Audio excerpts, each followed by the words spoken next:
여러분 안녕하십니까? 4월 23일 목요일 MBC 뉴스투데이 대전, 세종, 충남 시작합니다. 오늘은 구름이 많겠고 찬바람이 불면서 종일 쌀쌀하겠습니다. 대전의 아침 기온은 5도, 낮 기온은 15도로 예상됩니다. 대기 확산은 원활해서 공기질은 무난하겠습니다. 오늘 날씨 강혜라 기상캐스터가 전해드립니다.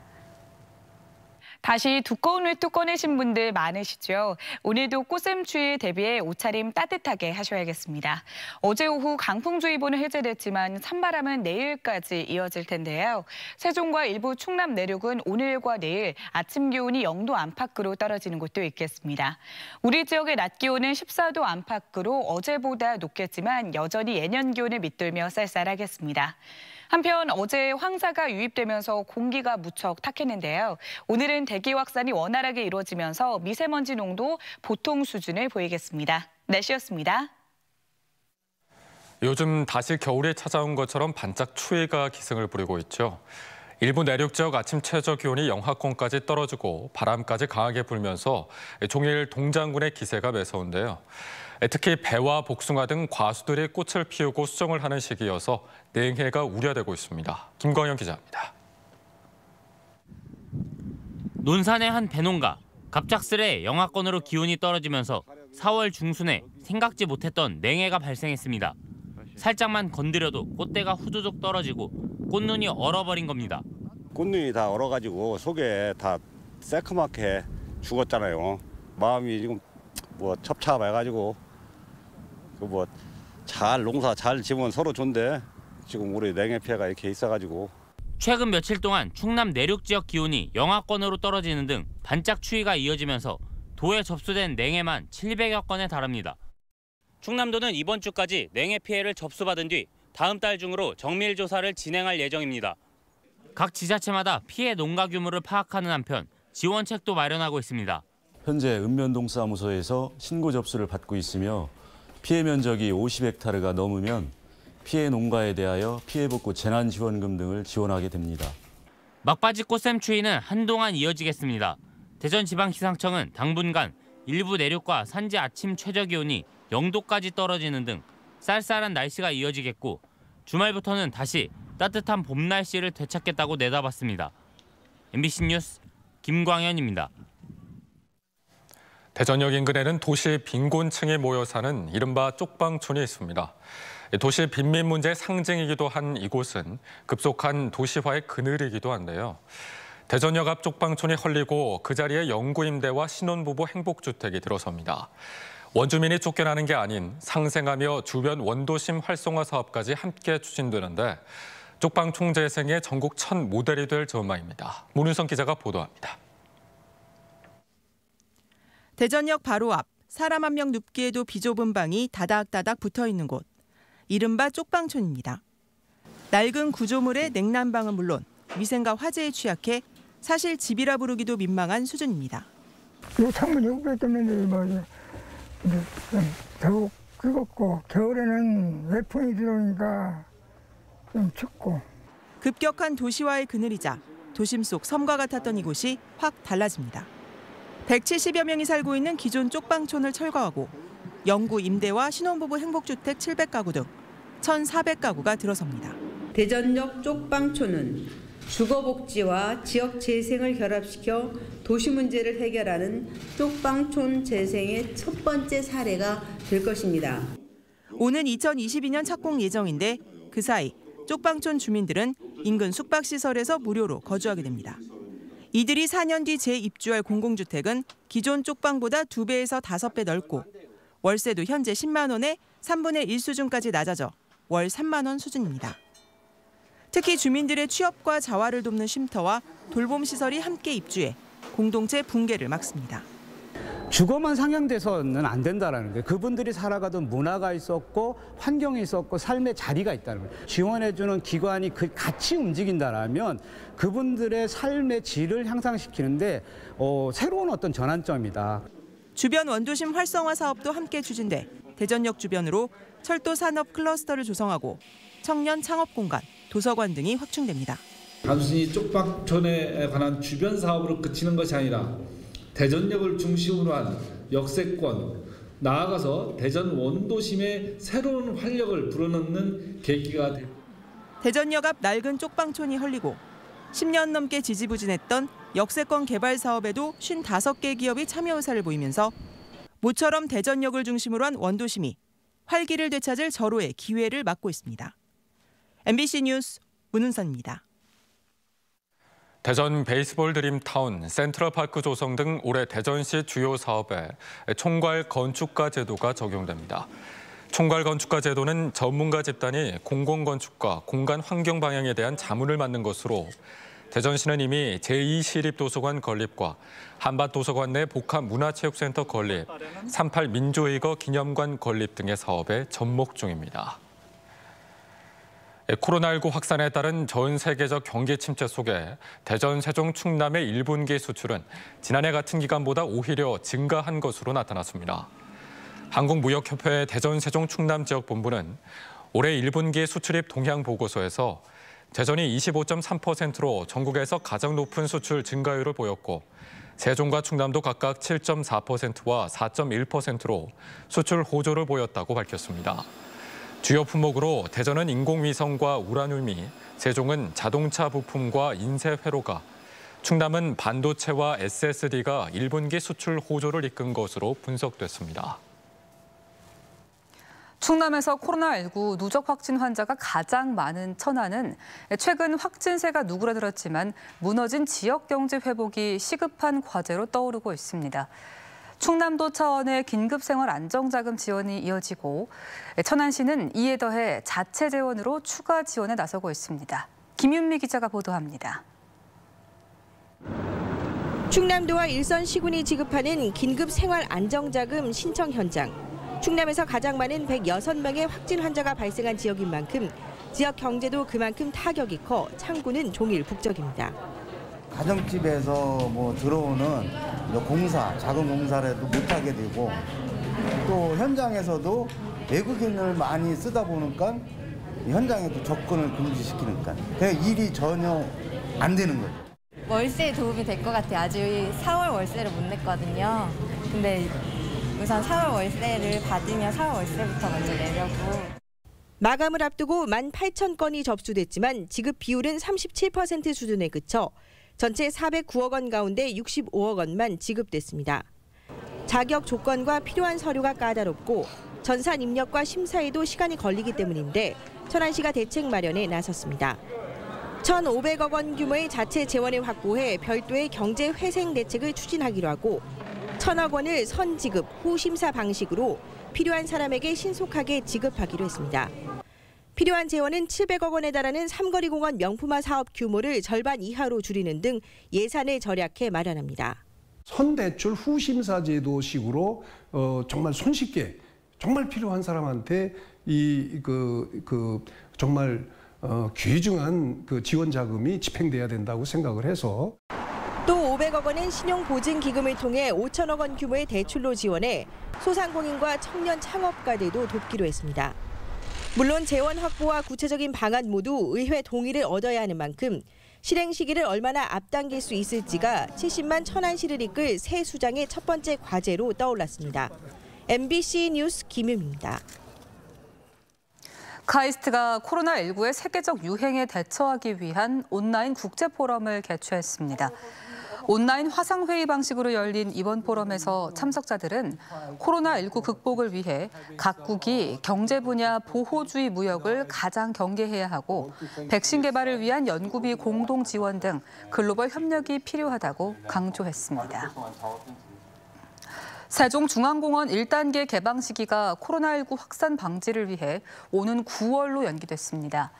행정중심 복합도시건설청은 세종중앙공원 1단계는 복합체육시설과 여가숲 등이 밀집되어 있어 사회적 거리 두기가 어렵다는 우려 때문에 개장을 연기했다고 밝혔습니다.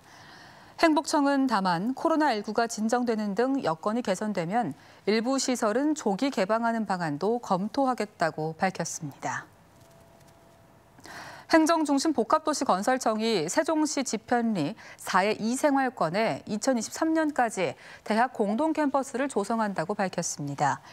공동 캠퍼스는 건축 면적 5만 제곱미터 규모로 임대형 교사시설, 공동시설 등이 들어서며 내년 7월 착공, 2023년 12월 완공 목표입니다. 행복청은 올해 하반기 입주대학 모집 공고를 낸 뒤 내년 상반기 심사를 거쳐 입주대학을 결정할 계획입니다.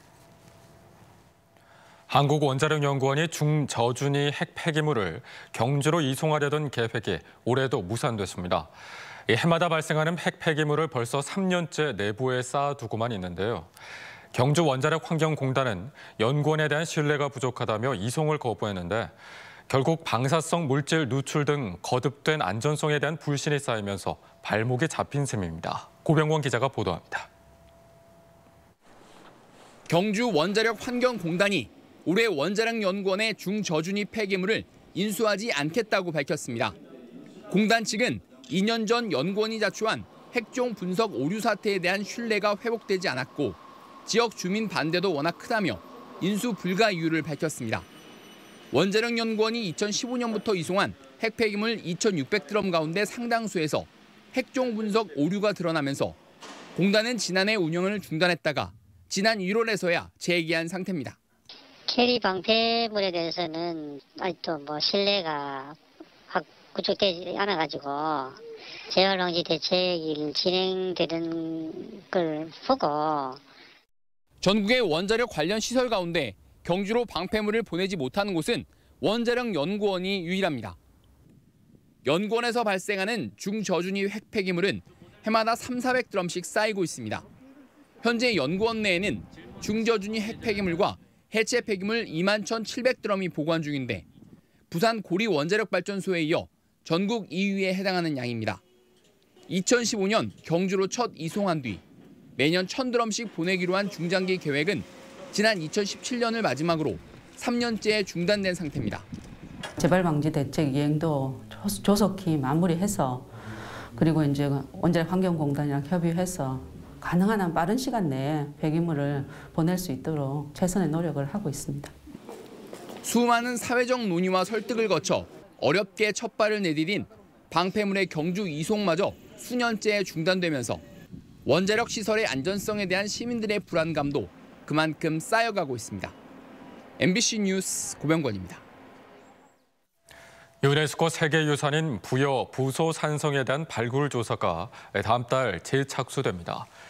문화재청과 부여군, 백제고도 문화재단은 백제 사비기 왕궁의 배후산성으로 알려진 부여 부소산성에 대한 발굴 조사를 2002년 이후 20여 년 만에 다시 착수한다고 밝혔습니다. 이번 조사는 서문토로 추정되는 곳으로 백제시대 성과 통일신라시대 성이 만나는 지점을 대상으로 시기별 성벽 축조 양상의 차이 등을 확인해 문화유산 유적 정비를 위한 기초 자료로 활용이 가능할 전망입니다. 조선시대 왜구 방어를 위해 쌓은 성곽인 당진 면천읍성에 존재했다고 알려진 객사시설 위치와 규모가 확인돼 보관 사업에 속도가 붙을 전망입니다. 당진시는 지난해 7월부터 벌인 발굴 조사 결과 기존 면천초등학교 건물에 있던 자리에서 동서 40m, 남북 10m, 높이 약 70cm 규모의 객사 위치가 확인됐다고 밝혔습니다. 당진시는 읍성 내 객사가 구체적으로 확인됨에 따라 복원을 추진해 관광 자원으로 활용할 계획입니다. 어제는 환경 문제의 심각성을 알리기 위해 세계적으로 제정된 지구의 날이었죠. 코로나19로 전 세계가 바이러스 위험에 빠진 지금 우리와 함께 숨쉬고 있는 지구와 환경의 소중함도 그만큼 절실해지고 있는데요. 지구와 함께 살기, 생활 속 작은 실천이 중요합니다. 김태욱 기자입니다. 멸종위기 야생생물 2급인 맹꽁이입니다. 불빛을 비추자 땅을 파고들며 숨고 짝을 찾기 위해 우렁찬 목소리를 냅니다. 하지만 이제 주변에서 맹꽁이 울음소리 듣기가 쉽지 않습니다. 지구온난화와 곳곳에서 벌어지는 난개발로 습지가 크게 줄면서 맹꽁이와 개구리를 비롯한 양서류의 서식 환경도 상당수 파괴됐기 때문입니다. 이런 개구리들은 환경의 변화에 아주 민감해서 멸종 위기에 있습니다. 그래서 이런 전시를 통해서 많은 사람들이 보고 기후 변화의 심각성을 알게 하기 위해서 코로나19라는 신종 바이러스는 우리의 건강은 물론 일상까지 뒤흔들고 있습니다. 계속되는 환경 파괴 속에서 또 다른 미지의 감염병이 창궐할지 누구도 예측할 수 없습니다. 우리 모두가 지구와 공존하고 환경을 지키기 위해 노력해야 하는 이유이기도 합니다. 기후 문제는 우리 내일의 문제지만 나의 문제로 우리가 인식하고 행동하고 실천하지 않으면 어려운 상황을 맞이하고 있다는 것을 시민단체들은 현대제철 당진제철소 앞에서 기자회견을 열고 지구온난화를 가속화하는 기업들의 탄소 배출을 줄이기 위한 노력을 촉구했습니다. 또 지구의 날을 맞아 대전과 세종, 충남 공공기관과 아파트 등 500여 곳에서는 온실가스 줄이기에 동참하는 모두가 10분간 불 끄기 소등 행사가 진행됐습니다. MBC 뉴스 김태욱입니다.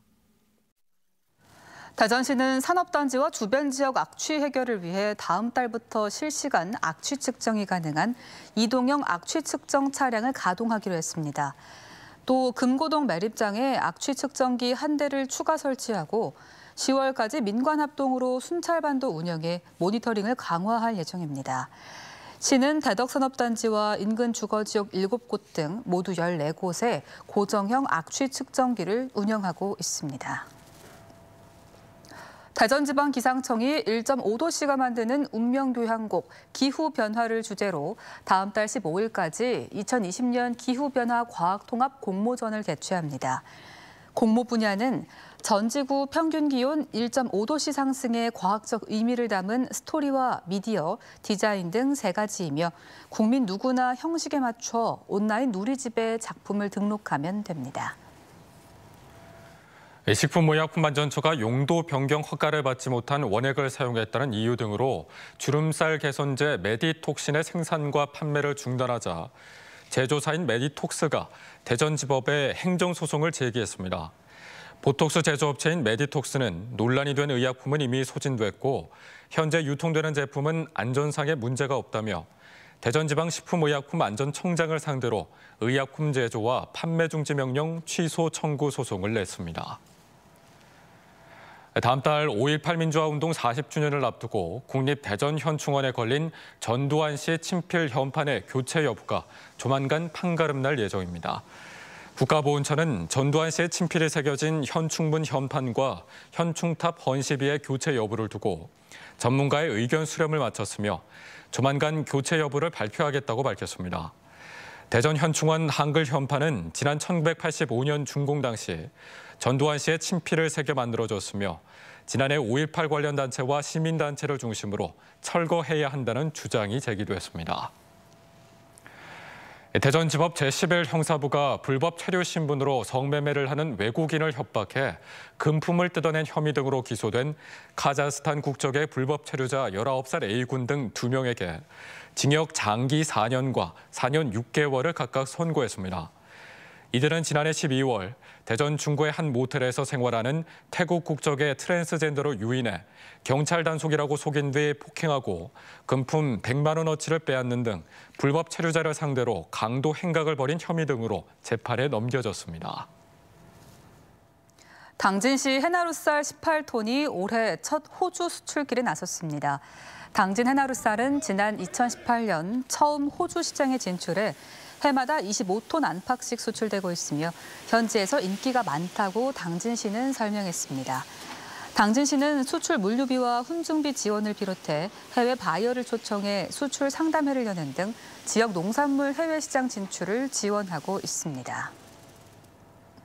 코로나19 영향으로 비대면 면접을 진행하는 기업이 증가하는 가운데 대전시가 해외 취업을 준비하는 구직자들을 위해 온라인 모의 면접을 실시합니다. 모의 면접은 오는 27일 오후 5시부터 밤 9시까지 글로벌 기업 전 현직자로 구성된 기업 면접관들이 온라인을 통해 면접 심층 특강과 화상회의 프로그램을 통한 면접을 진행하며 해외 취업을 준비하는 구직자는 누구나 무료로 참여할 수 있습니다. 코로나19 여파로 지난 14일 개막한 2020 태안 세계 튤립 축제에 관광객이 끊기는 등 화훼산업 위기가 심화되고 있습니다. 태안군 등에 따르면 축제장을 찾는 하루 평균 관광객이 지난해 만여 명에서 올해는 200명 안팎으로 크게 감소했습니다. 특히 태안은 213개의 꽃 재배 농가가 충남 전체 화훼 물량의 3분의 1가량을 생산하고 있지만 최근 수출 급감으로 심각한 경영 위기에 내몰리고 있습니다.